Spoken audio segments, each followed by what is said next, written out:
वेल भारताची सुरुवात तर खूप छान झाली काल. म्हणजे आपण टॉस जिंकून बॉलिंग घेतली आणि अर्शदीप आणि इंजुरी नंतर रिटर्न केलेल्या नितीश राणाने काय बॉलिंग टाकली. आय थिंक त्यांचे 50ला 4 विकेट होत्या आणि तरी सुद्धा त्यानंतर त्यांनी 183 केले. बट आधी आपण अर्शदीप आणि राणाबद्दल बोलूया. स्विंग होतोच आयर्लंडमध्ये, आपल्याला माहितीच आहे ते. Most of the times overcast conditions असतात आयर्लंडमध्ये. सो स्विंग बॉलिंगसाठी खूप सुंदर पिचेस असतात तिकडे.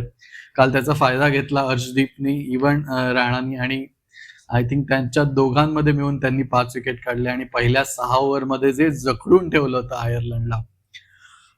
आय थिंक आयर्लंडनी 130-140 फार फार तर करू शकले असते जर असंच आपण परफॉर्म केलं असतं तर. पण 51ला 4 विकेट होत्या आयर्लंडच्या.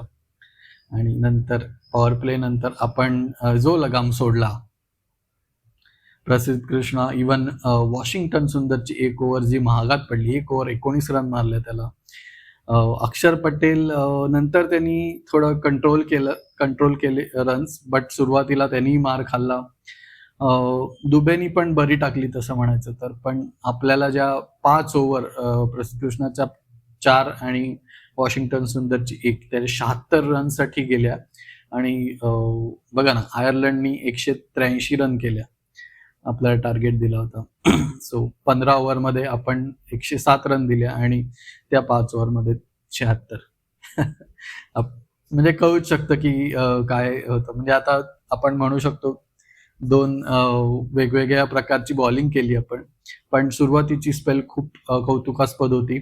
आय थिंक गुड कमबॅक आहे राणाचा. म्हणजे एवढे दिवस क्रिकेटमधून बाहेर राहिल्यानंतर no match practice at all. Again team selection, I don't know त्याला प्रॅक्टिस द्यायला पाहिजे होती की नाही, but it seems I guess गरज नव्हती. He did a really good job.